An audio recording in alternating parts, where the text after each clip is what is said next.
Now, having specified what's a convex set, let's define what's a convex function. Convex function intuitively is a function that curves upward. Okay? And some function, for example, curves upward before it curves downward.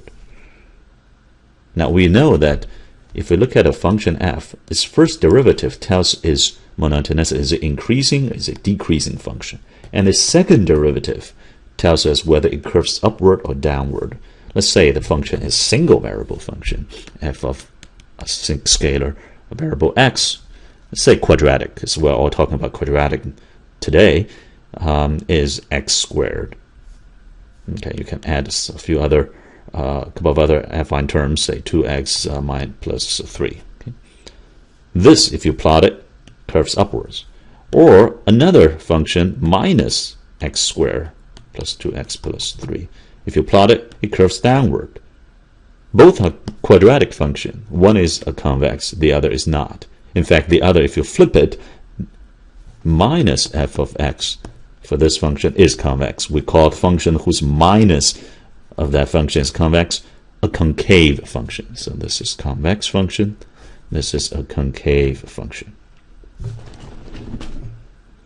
Of course, it doesn't have to be quadratic, and it doesn't have to be univariate. It could be a multivariate function. But the idea is that if it curves upward, it's convex, downward, it's concave. Some functions are convex and then concave, like this sigmoidal function we'll encounter in social network influence models later. It starts out convex. At some point, so-called inflection point, it starts to bend downward. So this part, the second derivative is positive.